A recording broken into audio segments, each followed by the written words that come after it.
राधे कृष्णा। मैं सीमा दुबे आप सभी का अपने चैनल पर बहुत बहुत स्वागत करती हूँ।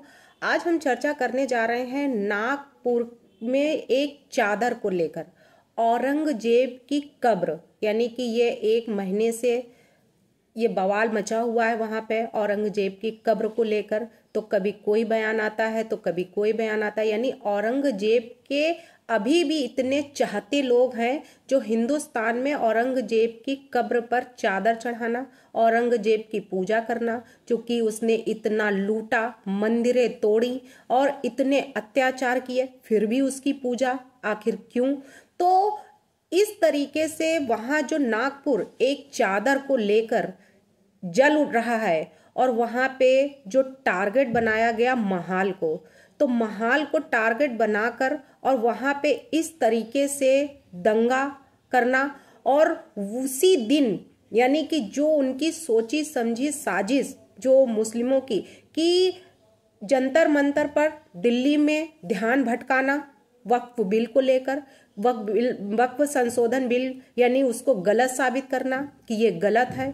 वहीं नागपुर में जो महाराष्ट्र है, महाराष्ट्र में कब्र को लेकर कि औरंगजेब की कब्र पर सवाल जो उठाए जा रहे हैं, उनकी चादर जलाने की जो अफवाह फैलाई गई, पवित्र कुरान को लेकर कहा गया कि है पवित्र कुरान जो है जलाई जा रही है, उस पर लेकर जो उन्होंने सोची समझी साजिश एक ही दिन रची और उसको इतिहास बनाना जो चाह रहे थे, औरंगजेब की तरह ही जो घुमाकर, यानी कि पीछे से वार करना, पीछे से आक्रमण कर देना, तो वो सोची समझी साजिश कल रची गई हिंदुस्तान में। तो हिंदुस्तान में जो करना वो चाह रहे थे उस पे पूरा पानी उनका फिर चुका है, जिससे अब सारे जितने भी, चाहे वो मौलाना हो, चाहे वो भाईजान हो, चाहे वो कोई हो, सबका जो दिमाग फिर गया है। यानी कि अब वो वही है कि जिस तरीके से कहते नहीं है कि जब गीदड़ की मौत आती है तो क्या करता है, वो शहर की तरफ भागता है। और शहर की तरफ क्यों भागता है? क्योंकि वो मुसीबत किसी को अपनी ओर खींचती है। तो उनकी जो मुसीबत थी, यानी जंतर मंतर पर वक्फ बिल को लेकर जो प्रोटेस्ट कर रहे थे कि हो सकता है कि हम बवाल करके और उनको करेंगे, लेकिन कहते नहीं है जिसके लिए जो गड्ढा खोदता है वो स्वयं उस गड्ढे में जाता है, जो जिसके लिए गलत साजिश रचता है वो उसी जाल में फंसता है।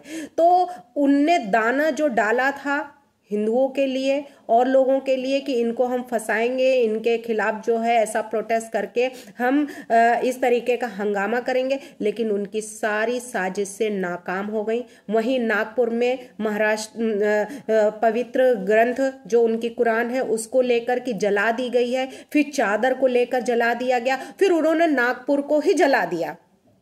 तो ऐसी साजिश आखिरकार कौन इसकी पूरी कॉन्स्पिरेसी कर रहा था, कौन इसमें सबको अबेट कर रहा था, कौन डिजाइन बना कर रखा था और किसने इसमें पूरा अपना इंटेंशन इस साजिश को पूरी तरीके से औरंगजेब की तरह आक्रमण करके हिंदुस्तान को खत्म करने का था? कौन था इसका प्लानर जो पूरी प्लानिंग करके और इस तरीके की घटना करके, और वहां पे जो संघ कार्यालय बना हुआ है, मैं वहीं पे अपना जो LLM कर रहे थे तो उस समय पे मैं वहीं पे रहती थी और कई बार हम वहां गए और देखा कि कैसी व्यवस्थाएं हैं, लेकिन फिर भी उसको टारगेट किया गया क्योंकि वो मेन जगह थी और वहाँ पे ये हुआ कि इसको हम टारगेट करेंगे तो ऑटोमेटिक जो है पूरा नागपुर हम कवर कर लेंगे। वैसे ही जंतर मंतर पर जो वक्फ बिल को लेकर टारगेट किया गया कि वहाँ हम प्रोटेस्ट करेंगे तो पूरा अपने आप दिल्ली टारगेट हो जाएगी, पूरा दिल्ली हम कवर कर लेंगे।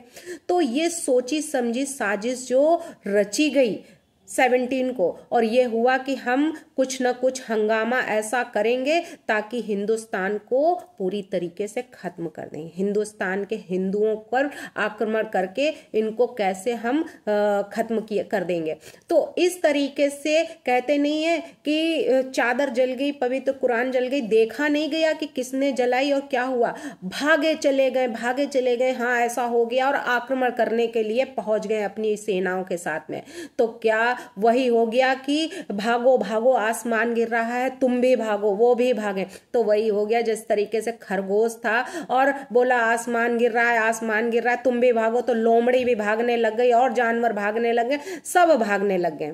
और कहते नहीं है कि ये देखो कौवा कान ले गया, कान ले गया, कान देखा नहीं और कौवा कान ले गया, और वो अपना चिल्लाते रह गए। तो वही हो गया कल नागपुर में कि कुरान जल गई, कुरान जल गई, चादर जल गई और उसमें बवाल मचा के रख दिया, और उसका नतीजा क्या हुआ? कुछ नहीं।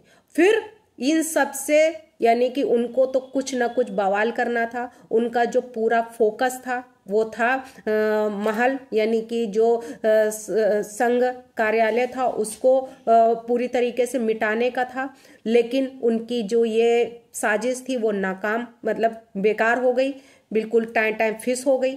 अब इन सब से जब उनका दिल नहीं भरा तो क्या किया? डीएसपी के ऊपर ही आक्रमण कर दिया कि वो कुछ ना कर पाए, तो उनको कुल्हाड़ी से उनके ऊपर वार किया गया, लेकिन बच गए वो। उनकी वो कुल्हाड़ी जो थी वो पैरों में लगी जाके, जिससे वो घायल हो गए। तो वो क्या करना चाहते थे, किस तरीके से खत्म करना चाहते थे लोगों को, और कैसे संघ कार्यालय को पूरी तरीके से मिटाना चाहते थे कि इसको हम मिटा देंगे तो ऑटोमेटिक सारा जितना भी है वो हमारे हाथ में आ जाएगा और नागपुर को हम पूरी तरीके से अपने काबू में कर लेंगे।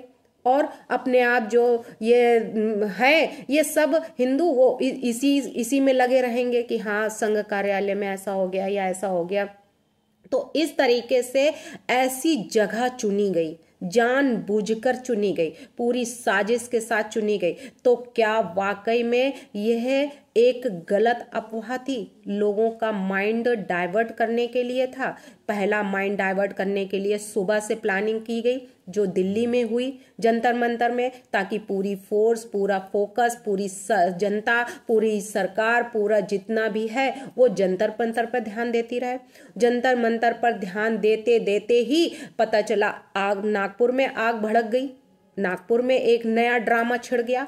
तो उस ड्रामे को लेकर सरकार का जो माइंड था, तो अब वहां की जो इतने डिप्टी सीएम यानी कि शिंदे और फडणवीस ने उसको वाकई में बड़ी आसानी से उसको काबू किया और उस दंगे को भड़कने नहीं दिया। लेकिन फिर भी वहां पे 163 धारा लगा ही दी गई, यानी कि जो धारा 144, यानी जब कोई ऐसा दंगा या कुछ ऐसा भड़कने का होता तो वहां धारा 144 लागू कर दी जाती। तो धारा 144 आईपीसी की, 163 बीएनएस की धारा क्यों लगानी पड़ी? क्योंकि खतरा बढ़ चुका था, खतरा इतना बढ़ चुका था, इसलिए वहां पे ये धाराएं लगानी पड़ी ताकि उसको किसी भी तरीके से रोका जा सके, कोई किसी को और किसी को नुकसान ना होने पाए, किसी के ऊपर कोई हमला ना होने पाए। इसलिए ये धारा वहां पे लगाकर और माहौल शांत किया गया। लेकिन फिर भी वहां पे 10 जगह कर्फ्यू लगा हुआ है, 65 लोगों को अरेस्ट किया गया है। तो अब अरेस्ट करने के बाद ही पता लगेगा कि वाकई में इन्होंने जो औरंगजेब की कब्र को लेकर इतना बड़ा जो बवाल वहां पे कर रहे हैं, तो ये बेफालतू की बवाल कर रहे हैं। वहीं पे संभल की जो वहाँ मेला लगता था, निंजा मेला, उसको लेकर भी यहाँ पे यूपी में बवाल हो रहा है कि जामा मस्जिद में इस बार मेला नहीं लगेगा। जिसने सबको लूटा उस लुटेरे के नाम पर यहाँ पे मेला लगेगा, तो उस मेले पर भी रोक लगाई गई।